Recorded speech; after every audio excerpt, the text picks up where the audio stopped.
एक बार की बात है, चंदनपुर गांव में एक लालची और बेईमान फकीर रहा करता था। वो अपने कपटी दिमाग से लोगों को ठगा करता था। सभी गांव वाले उसे बहुत ही ज्ञानी मानते थे।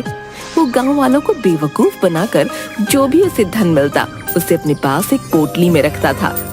लालची फकीर की मजार गांव के एक जंगल में पेड़ के नीचे थी, जहां वो बैठा करता था। एक दिन फकीर अपनी मजार के बाहर बैठा था और गांव के कुछ लोग उसके पास बैठे थे। बाबा फकीर, अपनी आंखें खोलिए बाबा। मैं गांव का एक गरीब किसान हूँ। सुना है आप में अद्भुत शक्तियाँ हैं। बाबा बताइए ना, इस बार मेरी फसल अच्छी होगी या नहीं, बताइए ना।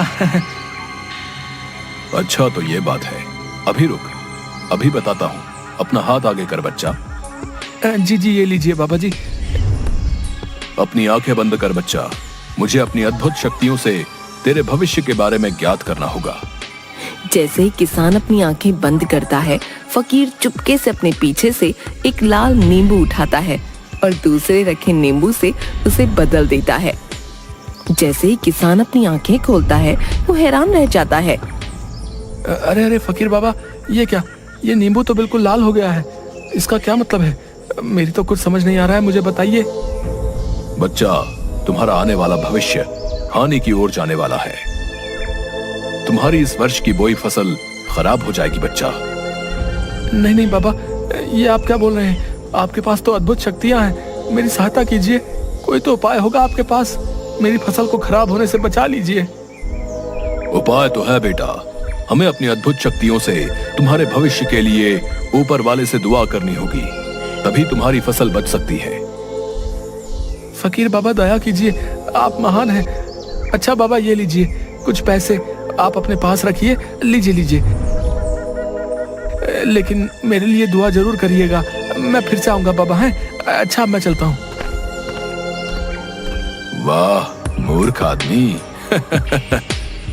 लेकिन मुझे क्या, मुझे तो ये धन ही देकर गया। आज तो गर्मा गर्म मुर्गी पकाकर खाऊंगा।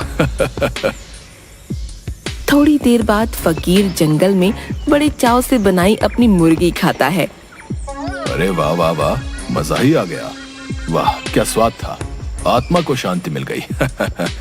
कितने दिन से वही मामूली सा भोजन करके सड़ ही गया था मैं, लेकिन आज मजा ही आ गया। अच्छा, अब सो जाता हूँ। सुबह फिर से इन गांव के लोगों को बेवकूफ भी तो बनाना है।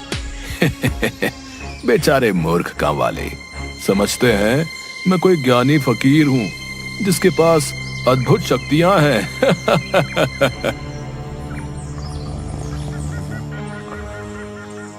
अगली सुबह गांव का एक युवक फकीर के पास आता है।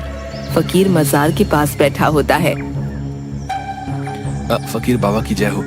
बाबा की जय हो बाबा। बाबा, मैं आपके दर्शन के लिए पास वाले गांव से आया हूँ बाबा। मैं एक बनिया हूँ और आपके लिए कुछ अनाज की बोरियां लाया हूँ। सुना है आपके पास अद्भुत शक्तियां हैं। बाबा, मुझे आशीर्वाद दीजिए, मेरे घर धन की कभी कोई कमी नहीं आए। ऐसा ही होगा बच्चा, मेरा आशीर्वाद सदैव तुम्हारे साथ है। तुम्हारे पास धन की कभी कमी नहीं होगी। बहुत बहुत धन्यवाद बाबा। अच्छा, मैं आपके लिए अनाज की बोरियां लाया हूँ, उन्हें स्वीकार कीजिए बाबा। ये बात सुनकर फकीर बाबा खुश हो जाते हैं। अरे वाह वाह, अनाज की बोरियां। चलो आज तो इन्हें बेचकर खूब सारा धन आ जाएगा। वाह वाह, क्या बात है। तभी वो युवक बाबा फकीर को अनाज की बोरियां देता है। तभी ये सब गांव का एक जग्गी नाम का युवक, जो एक ठग होता है, छुपकर देख रहा होता है। अरे बाप रे, इस फकीर बाबा को यह आदमी तो इतनी सारी अनाज की बोरियां दे रहा है। आखिर इतनी सारी बोरियों का ये फकीर बाबा करेगा क्या? लगता है यहाँ हाथ साफ करने का पूरा मौका है। आज रात को ही इस बाबा की झोपड़ी से अनाज की बोरियां चुरा कर ले जाऊंगा। रात को चोरी छुपे जग्गी फकीर बाबा की झोपड़ी में जाता है और देखता है कि फकीर दो लोगों के साथ बात कर रहा होता है। क्या रे, तुम दोनों को यहाँ किसी ने आते तो देखा नहीं ना? कितनी बार बोला है तुम्हें, आधी रात को जब सब गांव वाले सो जाया करें तब आया करो। लेकिन तुम मेरा धंधा बंद करवा के ही मानोगे। क्या जानते नहीं हो कि गांव वाले कितना विश्वास करते हैं? समझते हैं अद्भुत शक्तियां हैं मुझ में। बेचारे मूर्ख गांव वाले। ए क्या रे ढोंगी फकीर, एड़ा समझे लाए क्या तू अपन को है? लोगों में से किसी ने हमें आते नहीं देखे लाए, समझा क्या? चल अब अपना टाइम खोटी मत कर। अरे ओ बिल्लू, जल्दी से इस ढोंगी फकीर को बोरी के पैसे दे और चल यहाँ से। ठीक है उस्ताद, अभी देता हूँ। ये ले ढोंगी फकीर, अपन ने तुम्हारी इस अनाज की बोरियों के अच्छे दाम दिए ले। क्या एकदम मस्त, कोई मलाल नहीं रखने का दिल में। क्या है, गिन लेना नोटों को पूरे, समझा तू? जिसके बाद कालिया फकीर को कुछ पैसे देता है और दोनों वहां से चले जाते हैं। फकीर एक पोटली में, जिसमें पहले से ही काफी सारा धन होता है, उसमें उन पैसों को रखते हुए, अरे वाह वाह, देखो तो सही कितना सारा धन इकट्ठा हो गया है।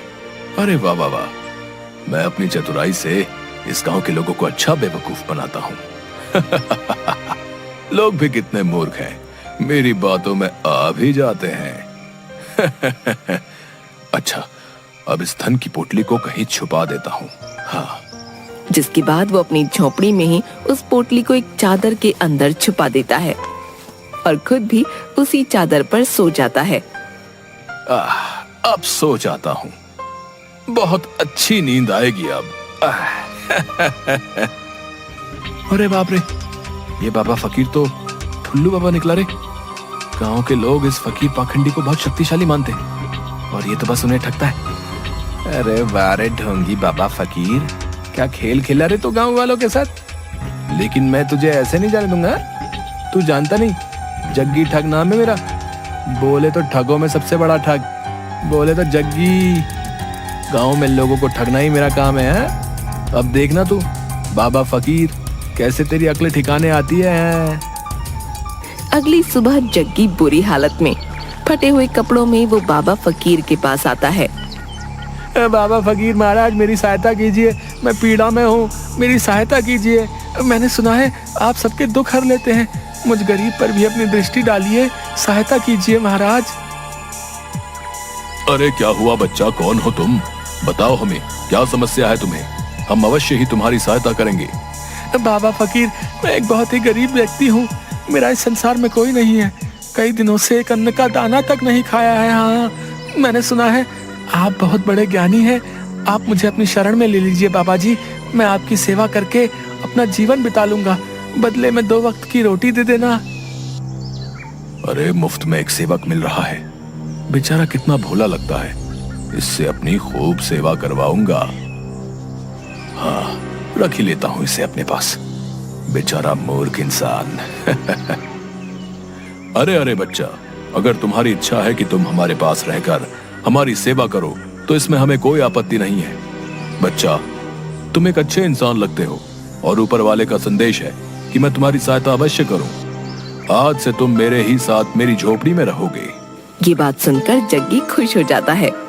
बहुत बहुत धन्यवाद बाबा फकीर, आप महान हैं, आपने मुझ गरीब पर इतनी कृपा की, आप महान हैं बाबा फकीर। जिसके बाद जग्गी फकीर के साथ रहने लगा।